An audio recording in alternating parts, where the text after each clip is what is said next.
Yes, it's the Finnish football show. Welcome to another of our match report episodes. And tonight I'm joined by Keke. Hi, Keke.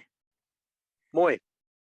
And we're just going to be talking through the game that's just finished for the Helmarit, the Finland women's team, who were away to the old enemy, Sweden. And unfortunately, they ended up with a 2-1 defeat over there in Gothenburg, I believe.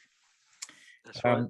So, Keke, as I explained to you earlier, and I prepared you, I missed the first half.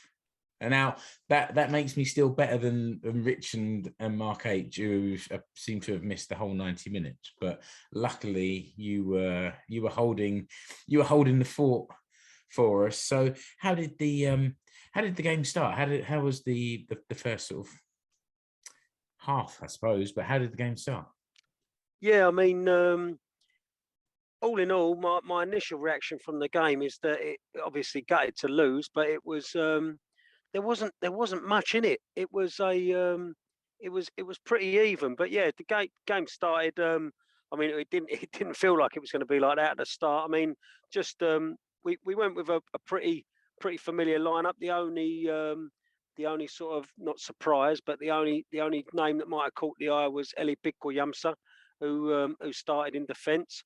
But yeah, she had a decent game. But yeah, going on to the game starting, I mean, yeah, after 10 minutes, Sweden were 1-0 up, and they played a through ball that sort of split the Finnish back line straight through the sort of centre backs, Kuika and Westerlund, and yeah, it was Hurtig who threaded the sort of through ball, and striker lashed on and scored. And at that point, I was thinking, oh no, only 10 minutes gone. What are we in for here? Because literally a few minutes later, they tried the same trick again, and yeah, the same sort of ball split the centre halves, but Tinny came out to save that one. So yeah, and we grew into the game after that. Yeah, it was the first goal was scored by Rolfo, and from what I saw of her in the second half, she seemed to be at the centre of everything. She was tall, stood out among the other players there. This bright blonde hair and good on the ball and sort of dangerous looking as well, as she proved in the first 10 minutes. Yeah, I mean, that was one thing that I did notice, Mark. The Sweden team is incredibly tall. There's quite a few tall girls in there, but yeah, they after that sort of Finland grew into the game, and on 28 minutes we got our rewards with a Linda Sällström goal, familiar goal scorer for Helmarit there. But yeah, it was a sort of pinpoint pass. I think it was Ria Erling who sort of who sent it through, and yeah, it wasn't sort of dissimilar to the Sweden goal, sort of straight through the middle, and Sällström latched onto it and sort of smashed the finish into the net. There was no way that the Sweden keeper was going to keep that out, and yeah, it was game on at that point, 1-1. You're thinking, yeah, it's here we go, and after that, I mean, there was an incident a couple of minutes later where there was sort of a bit of head tennis between the Finland defenders in their own box, and then a Sweden player sort of latched onto it, had a shot, and that was comfortably saved by Tinny. But after that, sort of towards the half-time whistle, Finland were playing some really good stuff. I mean, between sort of 39 and 45 minutes up to the last sort of 6 or 7 minutes, Finland were playing some great stuff. There was some really good passing. There was a period where just leading up to half time where they were keeping the ball well, passing it across the back, sort of probing, looking for the opening, but not panicking, and sort of keeping possession.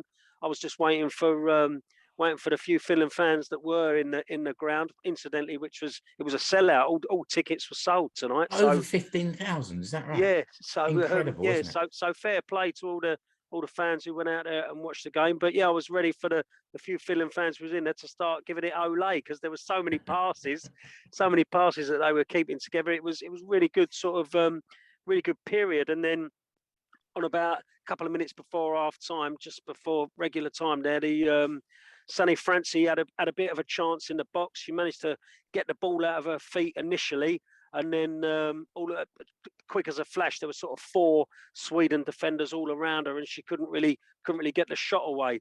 And then we had another chance. You'd call it a chance. Just a couple of minutes later, 45 plus 2, something like that, when our friend Emma Koivisto got the ball, and she was sort of racing down the line, and she went for tried a sort of lob shot, but the Sweden keeper was wise to it, so she managed to get herself back and save quite comfortably. But I'm not quite sure there was any other option on there for Emma. But yeah, she with all this possession, did we make many chances in the first half, or was it possession and not quite finding the way through to a clear chance? Well, as I say, this period of possession sort of did result in 2 or 3 sort of decent chances. Right, okay, you know, okay. It was sort of breakaway chances. You know, it was patient build up, and then a little bit of quick movement and sort of breakaway chances. So, you know, we did have them, mate. So and then half time came along. But so 1-1 at half time is decent away to Sweden. They're top of the group. They're ahead of Finland in the world rankings. They're ahead of most people in the world rankings.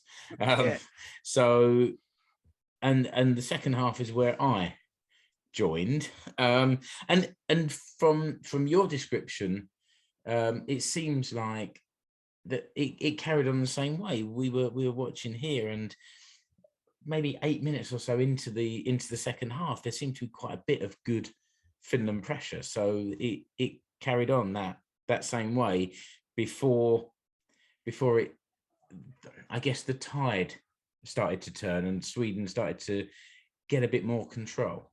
They did. I mean, I'd go along with that exactly, mate. The first 10 minutes of the second half seemed brilliant for Finland. You know, they managed to, you know, sometimes half time can stop that momentum, but they managed to keep the momentum that they picked up towards the end of the first half. And for those first 10 minutes, they were playing really well. There was 47 or so minutes right at the start of the second half. There was a ball over the top. Esisanio sort of latched onto it, but was then sort of muscled out of it by those big, tall Swedish defenders. And Finland were playing really well. Again, a few minutes later, I think it was who went down in the middle there.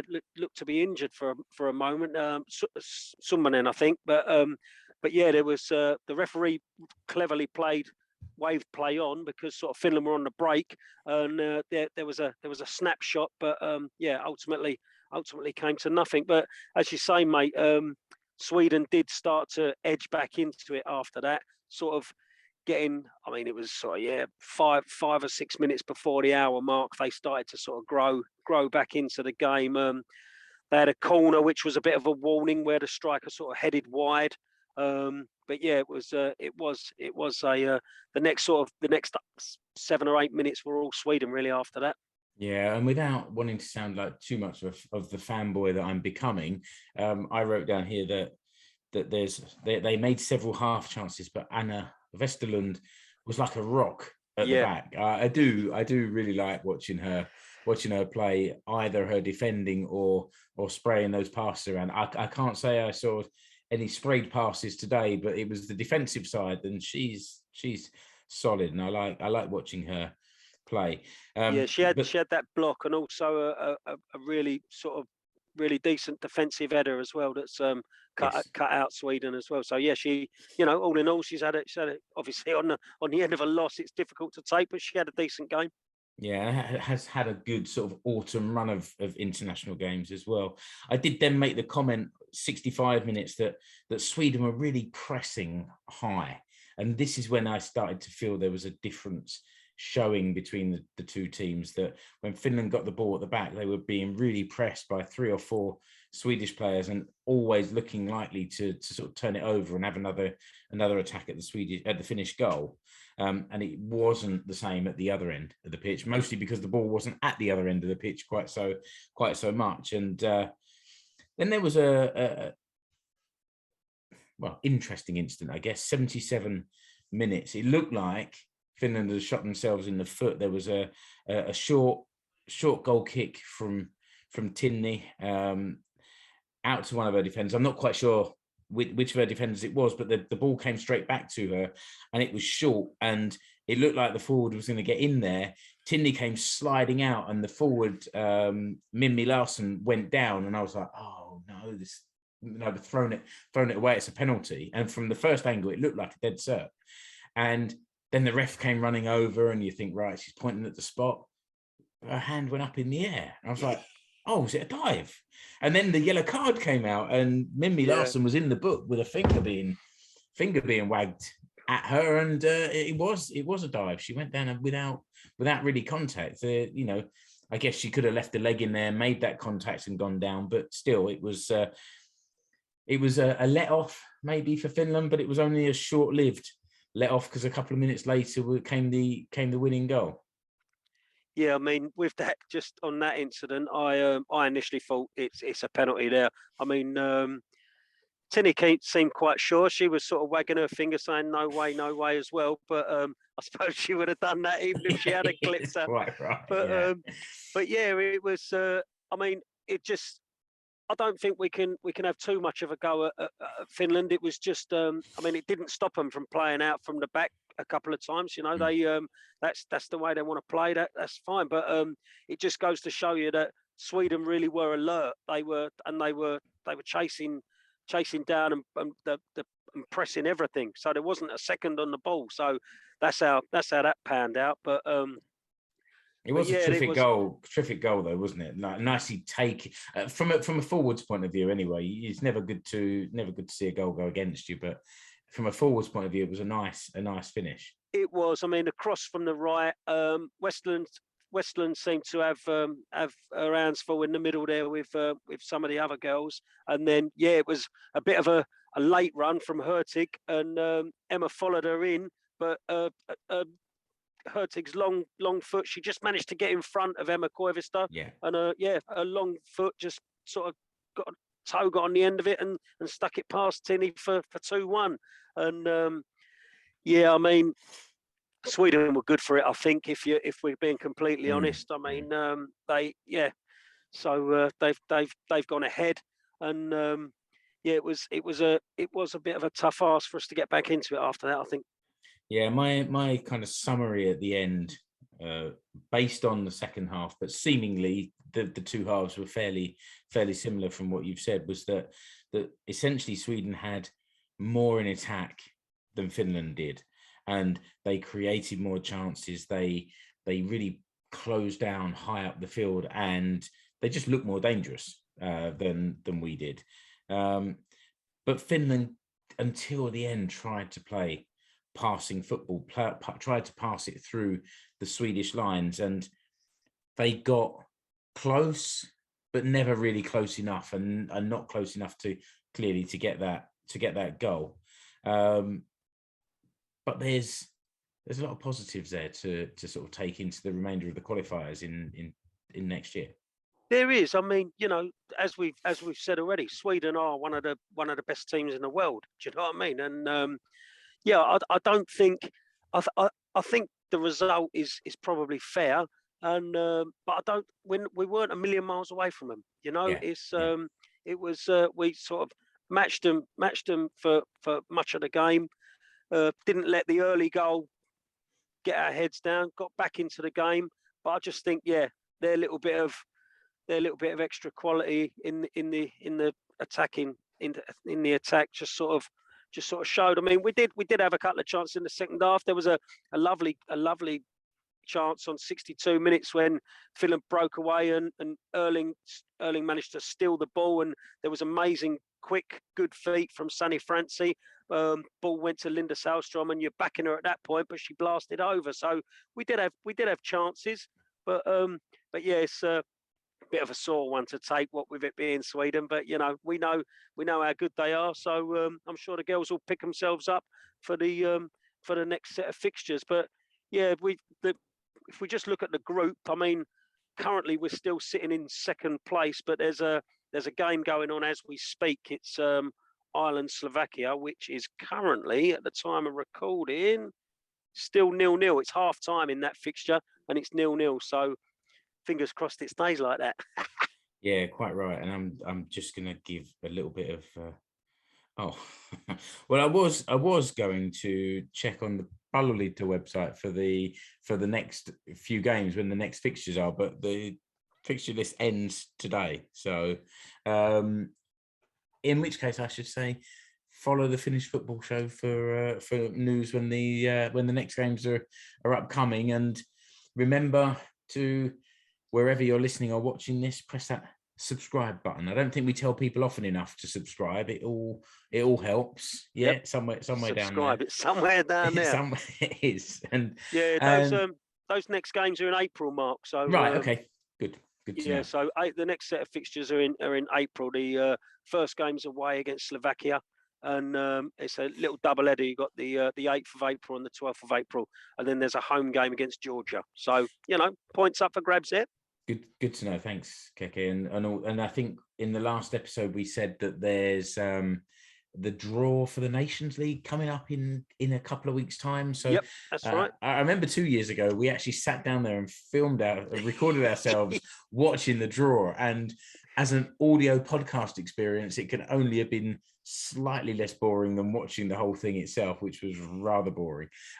So I don't think we'll be doing that, but maybe we'll jump in here and have a little chat once the draw is made, just to let people know, maybe something short like this. Although something short like this, it always seems to be a bit longer than we expect it to be. So I hope listener, you got something from this, you enjoy it. If you like these match report shows, then reach out on social media, let us know on the Facebook fans group, for example, or Keke's marvelous Instagram page, or you can find me at Explore Finland on Twitter. And where are you on Twitter? I'm at Keke Mülleri. Yeah, very good. And the others don't get to plug their Twitter because they're not here. That's it. Just before we go, mate, I just want to let you know that HJK Helsinki have come away with a 1-0 win today at home against Alashkert in the Europa Conference League. Daniel O'Shaughnessy's last, it's definitely his last home game, but I'm not sure he'll be playing the last Europa Conference League game against Lask, I think it is.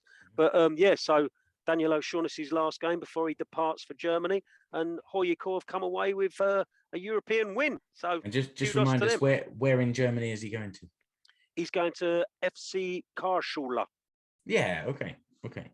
Good luck, Daniel, over there. And I think for the Veikkausliiga, it means that HJK get a bunch of money for winning a game. There's kind of wins for, and the last thing we really need is them getting more funds to try and dominate. Although they dominate, they won it by a point last year, so they're not running away yet.